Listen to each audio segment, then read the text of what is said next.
my fellow instrumentalists who have already subscribed to the channel, and hi to the rest of you who haven't yet. I'm Jacques Gadway, and this is Gadway Violin.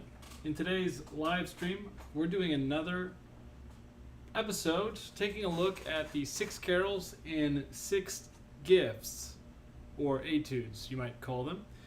In this packet that is available for download, you will learn how to play these very famous 6 carols, as well as 6 accompanying etudes. 1 etude to accompany each of these famous carols. Each of the etudes will be a kind of variation targeted at a specific violin technique.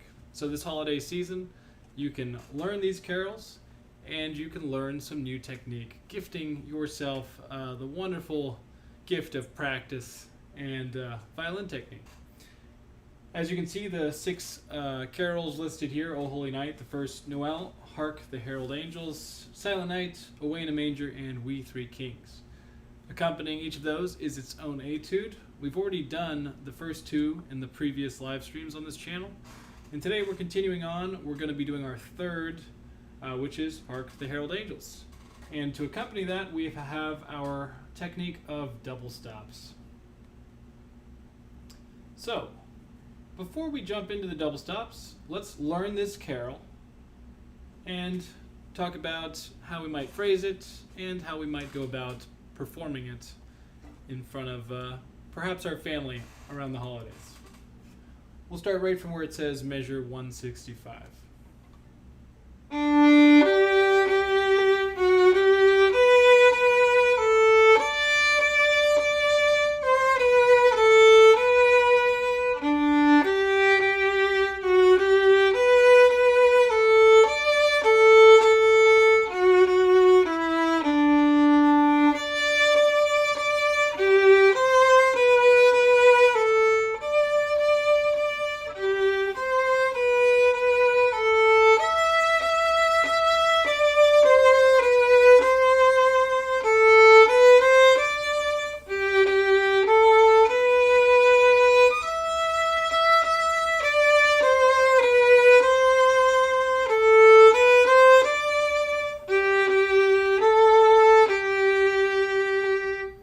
Squeak there a little bit near the middle of that section.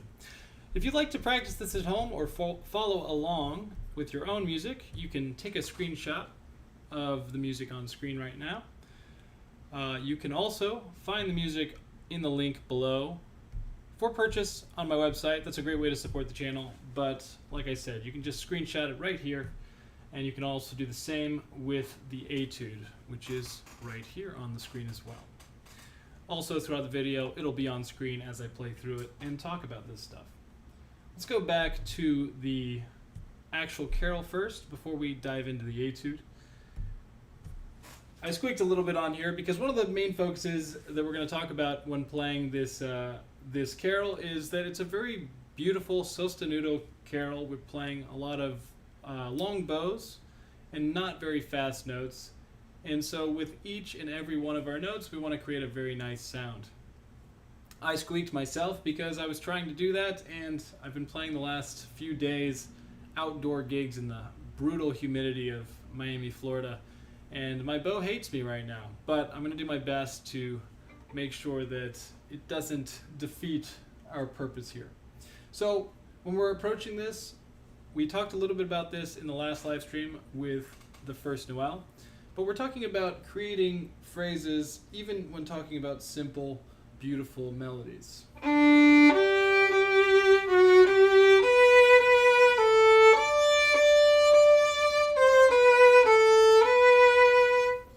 Whenever we're deciding on phrases and how to shape them, we must first identify how long our phrases are. And then I like to think, okay, once we've decided how long our phrase is, in this case, we've decided, let's call the first phrase the first 4 measures. Once you've decided where your phrase is, it's important to decide where the peak is. There might be multiple peaks, but there should be a hierarchy if there are multiple. You could argue that the halfway point could be a peak. Let's just play through that with that idea and see if we like it. This is pretty much the best way, in my opinion, to determine what you want to do with your phrasing.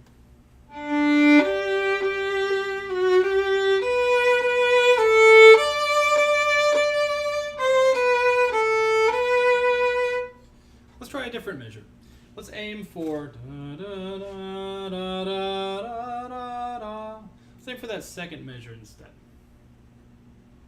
Let's see if we like it. I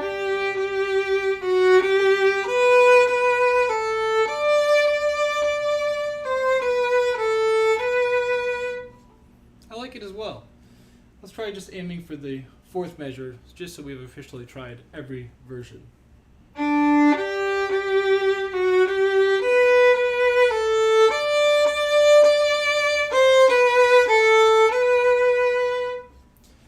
The truth is that I don't think that any of them are the quote-unquote right answer. What you decide to do with your phrasing is a very personal choice. For me, it's between the first two that we talked about, either heading towards that second measure or heading towards that third measure. I think both are extremely convincing. If we're following the tessitura, meaning the pitch, the actual height or depth of our pitches, if we want to think of it simply, the highest note we play in that phrase is that D, and so we could pick one of those Ds as being our high point, either the first of the measure or the third. In general, when you have repetitions, this is a general rule, you either want to reinforce those repetitions, or you want to feel like they are, we're coming away from those repetitions, more like they're echoes. Both are often going to be valid options. In this case, since it's the only one we haven't tried specifically, let's try playing going towards that third D in our phrasing.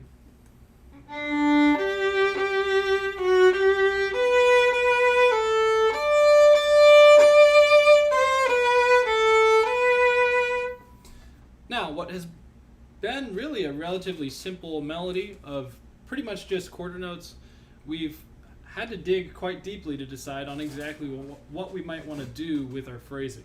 So Christmas carols are a great option for training this into us because they're so familiar and we know the melodies so well. We can kind of take our brain away from what note comes next and what the actual melody is specifically, and we can think more about what we want to do with it in turn. So it's fun to do. It's a kind of fun exercise. I think I like that, what we just did, and so we might mark it in our music quite simply. With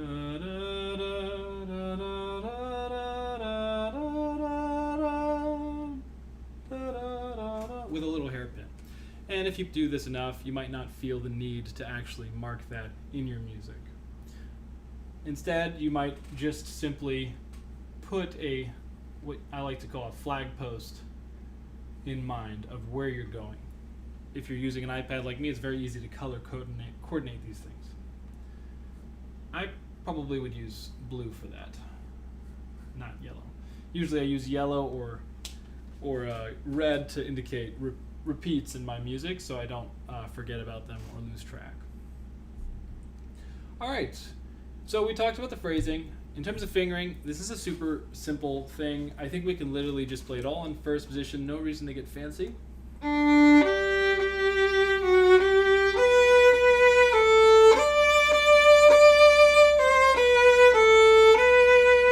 We can use a lot of open strings. I think there's no problem with that at all.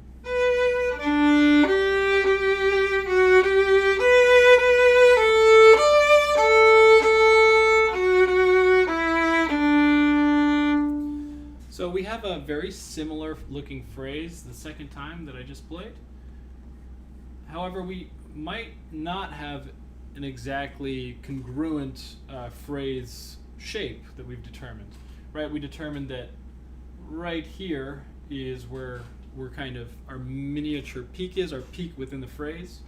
We always have our peaks in each phrase, and then we have our peak of the entire composition.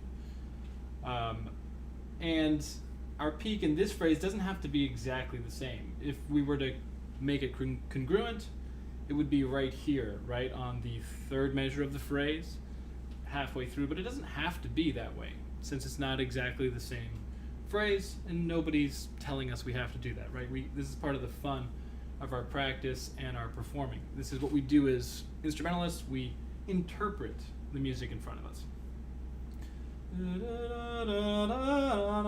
To me, simply put, we can just aim for that third measure, and I think it's going to be pretty convincing.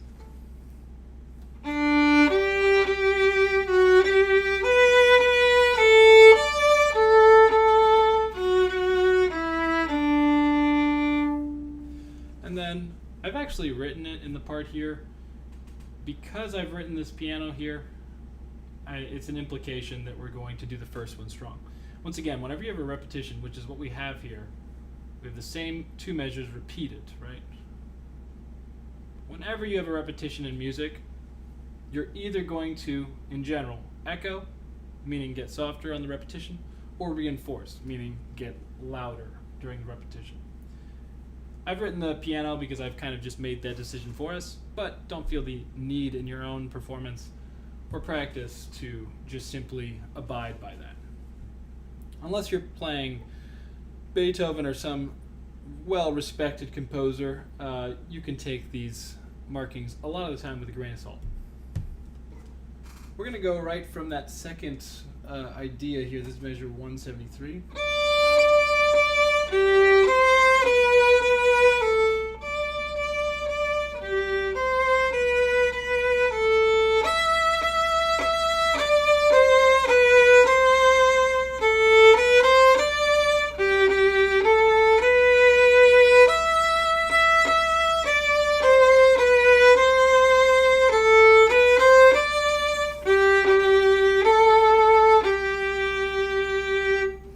If you're only playing it once, you can go ahead and, be dramatic, take some time at the end.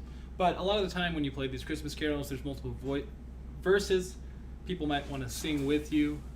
I'm just trying to imagine what you might be performing this for, or what you might be learning this for. And ideally, it's to feel festive in this time of season. And there's no better way to feel festive than to play it alongside family and loved ones that are going to sing along with you. And if they want to keep singing, don't slow down, because then they're going to want to stop, right?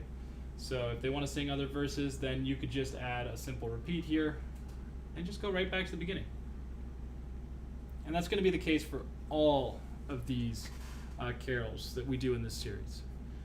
By the way, if you have any questions about what we're talking about or any violin concepts in general, feel free to ask.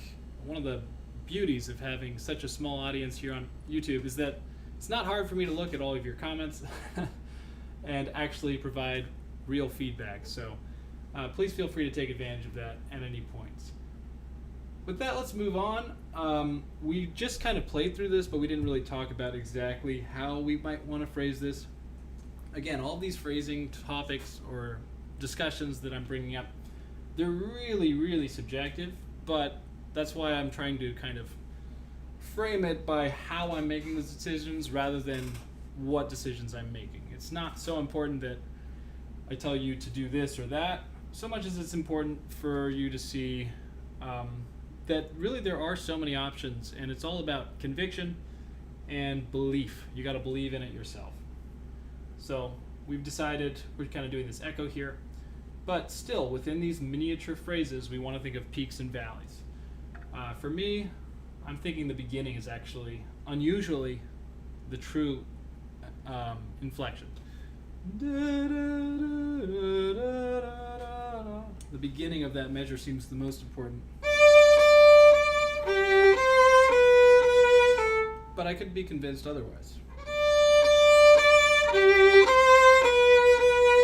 Right, we could go towards that second measure. Both certainly would work. So, for simplicity, why don't we just do doing these little shapes here. But they're just these little hairpins. The second of which will be in the extreme context of piano. And then let's talk about this last one, this forte, measure 177.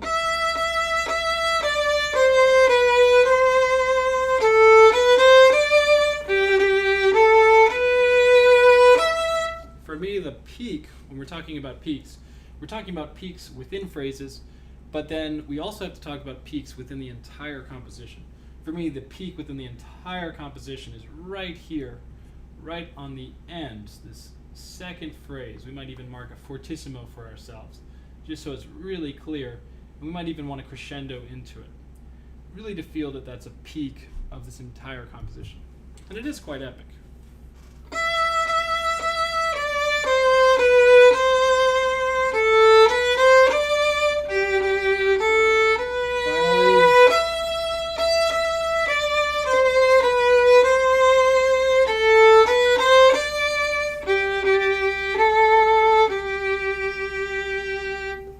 And again, fingering wise, the entire thing, we're just doing it in first position. Really quite simple. Alright, now less simple is the corresponding etude. In this etude, we'll take advantage of the natural strengths and concepts that this carol is enforcing, right? It's talking about sostenuto, it's talking about good sound production and producing these very clear phrases. And we can continue focusing on those while including the new technique of focusing on double stops. So this etude is going to be called Hark, the Herald Angels Sing, double stops, sixths. Even though it's called that, it's not all sixths. As you can see here, if you know your intervals, which is perfectly fine if you don't, we have different intervals. This interval and this interval are different. But for the most part, we're focusing on sixths, which are these intervals here. And then we're also playing others like the fifth and the octave. The fifth and the octave have their own difficulties, but most of the fifths that we're playing in this are going to be open strings, so it's not all that complicated. So the main focus, therefore, is going to be our sixths. I'm going to play it through this etude once before we jump into the actual technical aspects of how to approach it and how best to use it in your own practice.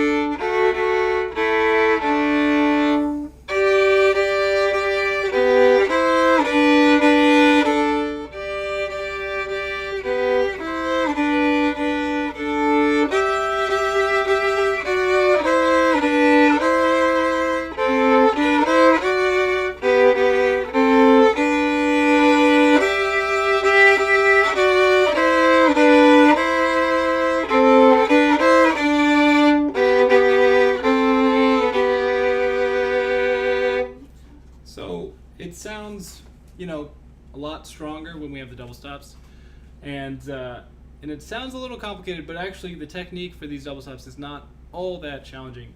In fact, if I were to introduce someone to double stops and how to play them on the instrument, this is probably the first interval that I would really focus in on is the sixth, aside from fifths. Fifths being the easiest to understand because they're how our instrument is tuned, of course. We have a hi from one of our viewers. Hi. Nice. Okay, so we're going to talk really quickly about how to approach these double stops. So when we do these fifths and sixths, the fifths, well, the first fifth that we're playing here, the very first note, in other words, it's just going to be our open D and G, right? And then we start with our sixths. Whenever we play sixths on the violin, the fingering is always going to be two fingers that are next to each other. And they're either going to be next to each other with no space, essentially, or they're going to be next to each other with space. And the amount of space that is in between those fingers when we need them, I like to conceptualize as being roughly a finger's width apart. One of the most important things to think about when doing sixths, though, is not necessarily thinking about the space. That is very important. But it's also to think about the difference in finger shape and actual finger distance from the hand. Whenever I'm playing double stops, or rather, let's start a step back. Whenever I'm playing any notes with a finger on the violin, I'm thinking about being on that string. So imagine placing your first finger on the D string. And the way you place that first finger on the D string, or your second, or your third, or your fourth, it's going to be in a certain mind frame and hand frame, where your hand is reaching from where it is, contacting the neck of the violin, and it's going to be reaching to the D string, most of the time over the A and E, trying its best not to touch other strings. This hand position is specific to the D string. If I wanted to do the same fingers on another string, let's say I wanted to place all these fingers on the E string, first finger, second finger, third finger, fourth finger, you may have noticed my entire hand moved over to allow for that. Now, when you're playing double stops, you should think about where your hand is, and is it on one of the strings or the other, or is it somewhere in between both of them, conceptually speaking. So again, if I'm thinking I'm going to place my first finger on the D string, notice where my hand goes. If I'm thinking I'm going to place my first finger on the A string, my hand might move a little bit, and so forth. Now, when I'm deciding to play this first sixth here, the notes G and B, it's going to be a third finger and a second finger that are very close together. That's on the G and D string. Is my hand going to be positioned towards the G string, or is it going to be positioned as if I'm playing on the D string? The reason I ask this question is because the answer is a little bit personal, and it's a little bit dependent on the section. For me, I have my answer for what I do generally, but sometimes I'll change that depending on what actually I need to accomplish on the instrument. So it's important to ask yourself this question and then determine what your general answer is going to be, and try to practice through that framework. I can already tell you, generally speaking, I feel like my fingers are placed on whatever the higher string is, or in other words, my hand is positioned in a way where it's ready to reach whatever the higher string is. In other words, the lower string, my fingers are feeling like they're reaching over to whatever that lower string is. But this is not always the case. This is just my default mode. So for example, however my hand is going to be placed for this first double stop is going to be in such a way where I would naturally want to place my fingers on the D string. And then my second finger is going to slightly elongate to poke and reach over to the G string. Now you might think, why not just think of your hand as being in between the strings? And that does kind of make sense. In fact, that's kind of how we think of our double stops when we're thinking about the bow and string level. Whenever we're placing the bow on our strings, our arm height we call our string level. And when we're playing double stops, we do think of our string level as being kind of in between those strings. However, that's one body part finding one spot to do one action. When we're doing double stops, we're putting our hand in a position to allow our fingers to have the most simple thought process, or our fingers don't really think, but for our fingers to have the simplest process of placing down in tune. And if you think about it, if we practice our whole lives with our fingers placed on a specific string at a time, they're ready for that. That's what their shape is designed to do. That's what all of our practice has led up to. And so if we do that for a double stop, and then we think of just maneuvering one finger out of that zone, we're only adjusting for one finger. So for example, in this case, when I'm placing my third finger, my hand is ready for the D string, and all that I need to worry about is my finger that's not on the D string, what that needs to do or what that needs to feel like. Whereas if my hand was instead positioned in a new place between the strings, between the G and D string, now both of my fingers are making adjustments from what I've been practicing my whole life. So you're just making multiple adjustments rather than one.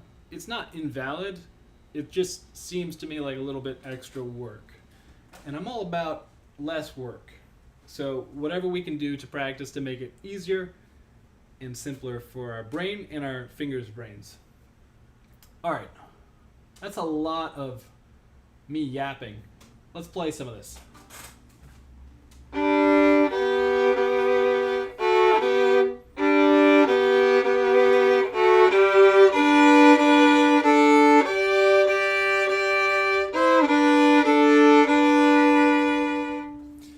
might also add, I didn't write any of the bowings because I want it to be very, very free.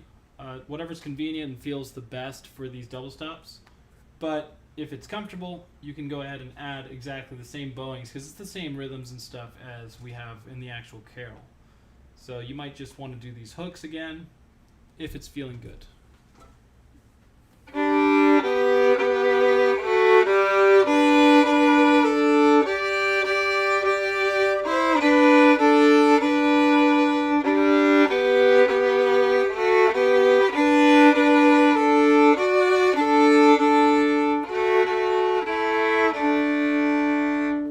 Now, once you get those double stops somewhat comfortable, once again we do the same thing. We need to now implement all of these phrasings that we've decided on for the carol, and we need to add them back in and superimpose them to our etude, thus practicing all of these complicated double stop techniques while working on our phrasing as well. It's not enough to practice all of our complicated techniques in a vacuum, because at the end of the day, we're trying to use them in music, right? So this is a great way to already build up these habits in the context of musicality.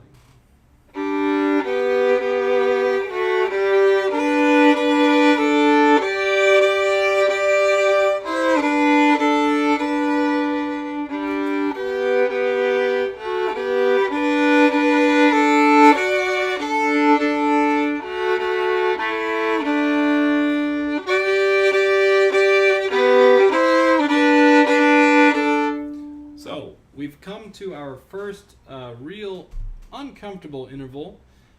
Sixths and octaves in general are pretty comfortable, but here we have our first fifth that isn't open strings. And those are the worst. I don't know how else to say it. Fifths that aren't open strings, or more specifically, that aren't on a first or second finger, are just brutal.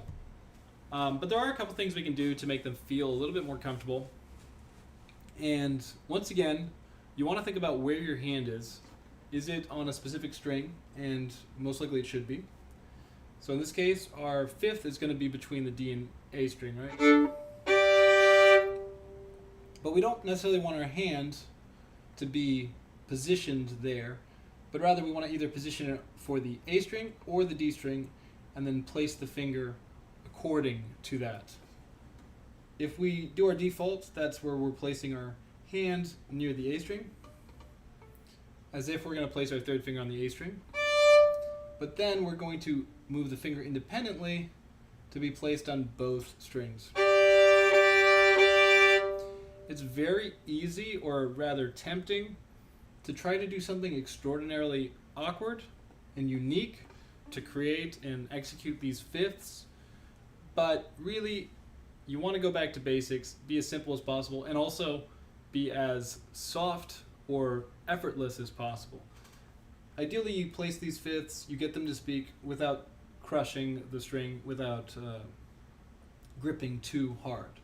And part of that's going to come from really assigning where your hand is relative to the strings. Is it on the A string level, or is it on the D string level?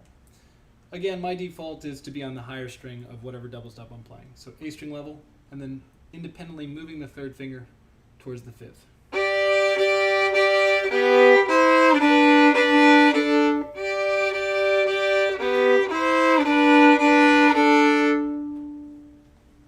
Something to be a little bit careful of when you're playing fifths is how your hand reacts, or how your third finger, in this case, is being placed. Be careful of it not moving independently. Remember, we're talking about hand frame being in a specific spot and moving that third finger independently. We can see this joint, these joints moving, and then them pulling down the finger. What we don't want to see is the hand pulling down. We don't want to see the fat of the hand moving, this fourth finger perhaps curling down. That is all indications that our third finger is not moving independently. It's moving rather dependently on the hand. And that's always going to create extra tension that we really don't need.